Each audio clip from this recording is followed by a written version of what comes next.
Alhamdulillahilladzi an'ama alaina bi ni'matil iman wal islam.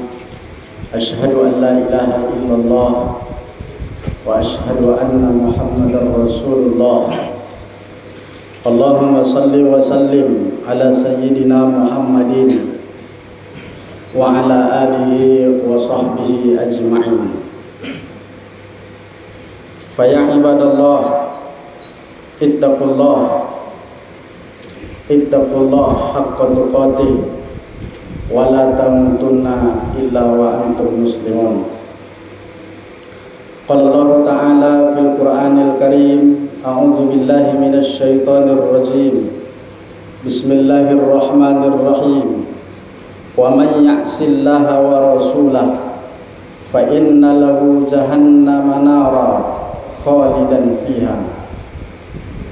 Sadaqallah wa sadaqa rasulun nabiyul karim. Ma'asyiral muslimin, sidang jamaah Jumat yang dimuliakan oleh Allah Subhanahu wa taala. Kembali kita bersyukur kepada Allah dengan ucapan alhamdulillahirabbil alamin. Bersalawat kita kepada Rasulullah yang mulia. Allahumma salli ala sayyidina Muhammadin wa ala alihi wa sahbihi ajmain.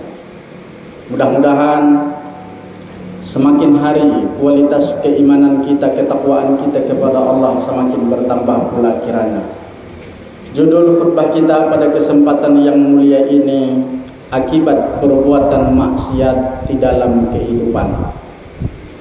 Allah Subhanahu wa taala mewanti-wanti kita agar kita tidak berbuat maksiat, sehingga dalam surah Al-Jin ayat yang ke-23 Allah menegaskan bahwa orang-orang yang berbuat maksiat kepada Allah dan Rasulnya, mereka akan mendapatkan balasan, yaitu masuk neraka jahanam, dan mereka akan kekal di dalamnya.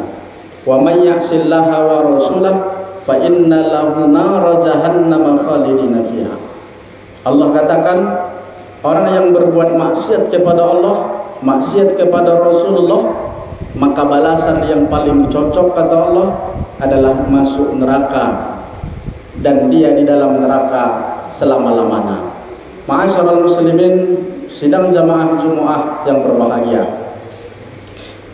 Apa itu maksiat dan kenapa disebut dengan maksiat? Secara garis besar itu ada dua. Yang pertama, ketika kita mengerjakan apa yang dilarang oleh Allah, dikategorikan maksiat. Semua yang dilarang berarti yang haram-haram. Semua bentuk jenis larangan Allah dan larangan Nabi Muhammad sallallahu alaihi wasallam, kalau kita kerjakan berarti kita sedang maksiat. Zina, korupsi, berdusta, ghibah, adu domba, hasad, ria, dengki, minum khamar, membunuh, sihir, syirik, judi, menghardik anak yatim piatu, dan segala jenis bentuk larangan Allah dan Rasul. Kalau kita kerjakan berarti kita sudah maksiat kepada Allah dan Rasulnya. Lalu kemudian yang kedua, meninggalkan suruhan Allah, salat, puasa, zakat, berinfak, bersedekah, silaturahim, dan semuanya. Kalau kita enggan dan tidak mau melakukan itu semua, berarti kita dianggap maksiat oleh Allah Subhanahu wa taala. Jadi solusinya agar kita tidak disebut dikategorikan maksiat hanya satu: kerjakan apa yang disuruh oleh Allah dan tinggalkan apapun larangan yang dilarang oleh Allah Subhanahu wa taala. Kaum muslimin rahimakumullah. Lalu kemudian, kalau juga orang tidak mau mengerjakan yang diperintahkan oleh Allah dan tetap mengerjakan yang dilarang oleh Allah Subhanahu wa taala, apa kemudian akibat dalam kehidupannya? Di dalam sebuah kitab, nama kitabnya Al-Jawabul Kafi, yang ditulis oleh Imam Ibnu Qayyim Az-Zawjiyah, minimal ada 19 akibat perbuatan maksiat dalam kehidupan kita. Yang pertama adalah mahzubun min barakatil ilmi. Mahzub, terhalang, terdinding min barakatil ilmi, daripada keberkahan ilmu. Kaum muslimin rahimakumullah, dulu orang-orang tua kita sekolahnya rendah-rendah dalam segi akademik. Orang dulu hanya tamatan SR, orang dulu hanya tamatan PGA, tapi luar biasa keberkahan ilmunya. Hanya tamatan SR, tapi atu-atu kita di masa lalu berkah hidupnya.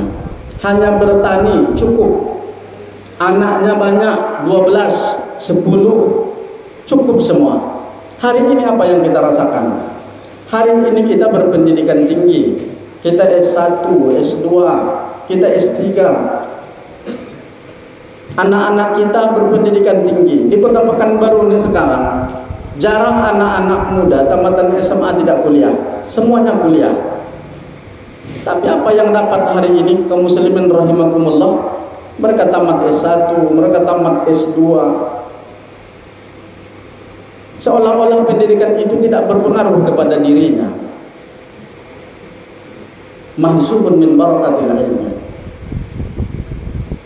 Dulu orang ilmunya sedikit, dia hanya tahu pengajian kul huwallah saja, tapi kul huwallah itu pun diamalkan dalam kehidupannya. Hari ini kita mendapatkan ilmu sedemikian rupa. Dari YouTube kita mendengarkan ceramah para ustadz-ustadz kita. Dari Google kita mengetahui batasan-batasan ilmu agama yang banyak sekarang hari ini sumbernya. Dari TV, dari radio. Dulu tak ada kaum muslimin rahimakumullah. Sekarang ceramah itu ada di genggaman tangan kita. Tapi apa yang terjadi hari ini? Apakah manusia, orang-orang hari ini semakin tahu dengan ilmu agama? Dulu tak canggih alat elektronik, tapi antara maghrib isya di setiap rumah bisa kita dengarkan orang mengaji Al-Quran. Sekarang sekolah kita tinggi-tinggi, kemana hilangnya itu membaca Al-Quran? Ma'asyiral muslimin rahimakumullah, ini tak lain tak bukan mahzubun min barakatil ilmi. Terhalang hari ini kita dari keberkahan ilmu. Gelar semakin tinggi, tapi keberkahan semakin menipis. Kaum muslimin rahimakumullah, kenapa? Mungkin ada maksiat sedikit dalam hati kita. Yang kedua, kata Ibnul Qayyim Az-Jauziyah di dalam kitabnya Al-Jawabul Kafi, orang yang berbuat maksiat pasti ada kegelisahan dalam hatinya dan hilang ketenangan jiwanya. Disebutlah dia dengan istilah tasawuf qaswatul qalbi, keras hatinya. Jam 6 mungkin kita sudah berangkat dari rumah tadi pagi, dan mungkin jam 5, jam 6 baru pula sampai nanti kita di rumah. Artinya kaum muslimin apa? Dari ijtihad min amalid dunia kita dapatkan, sungguh-sungguh untuk memperoleh dunia kita dapatkan. Tapi kalau sudah jiwa tak tenang, tentram hilang dalam hati, kegundahan hilang dalam hati, tak ada guna, rasa-rasanya uang yang banyak itu tak berguna.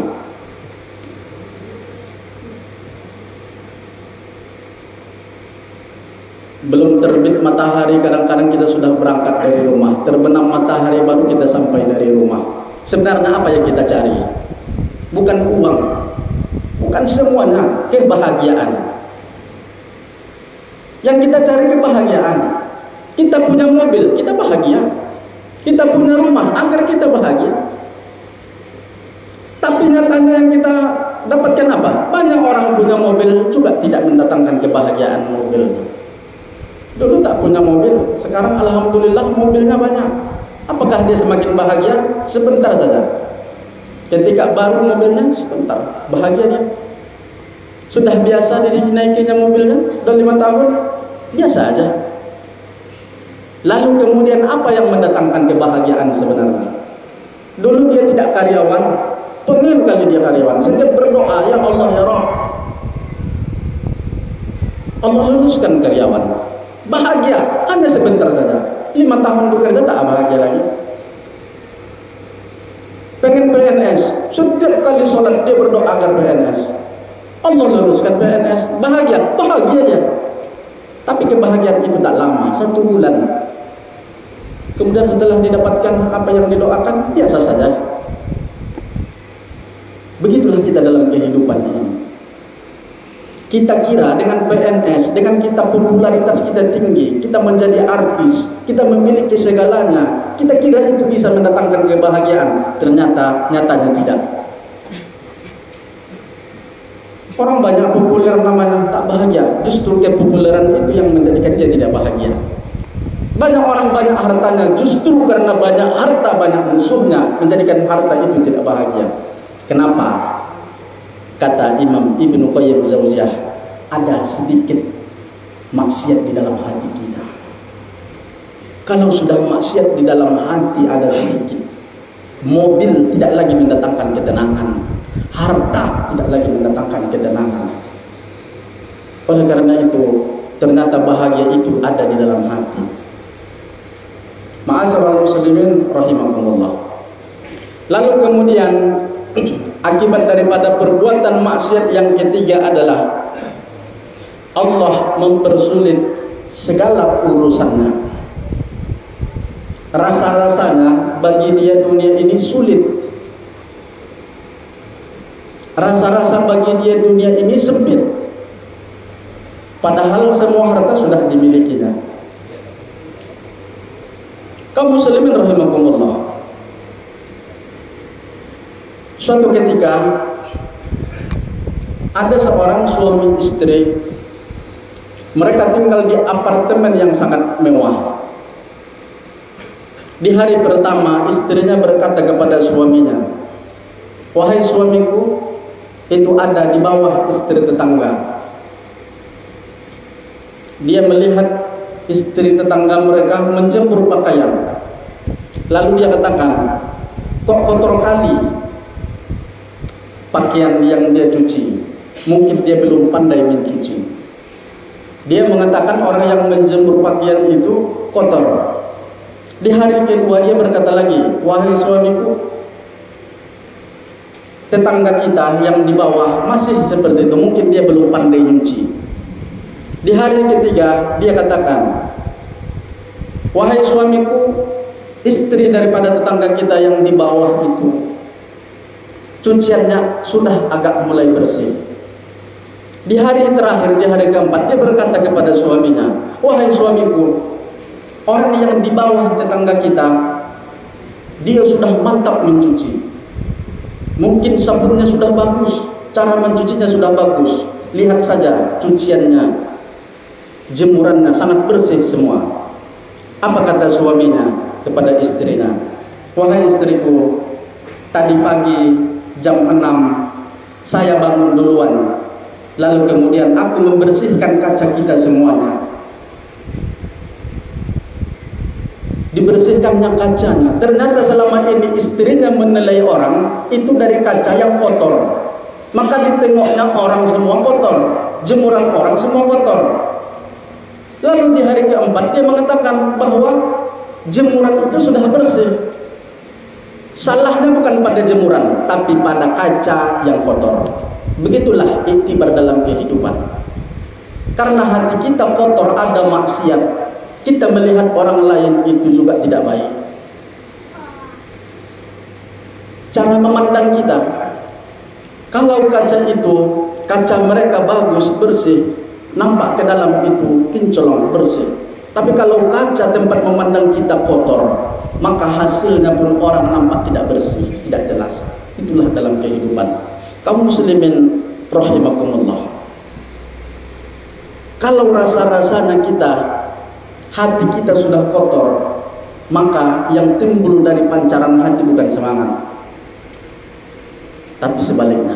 Ma'asyiral muslimin rahimakumullah. Mudah-mudahan kita semua terselamat daripada bahaya maksiat dalam kehidupan kita. Fa'tabiru ya ulil absar la'allakum tuflihun.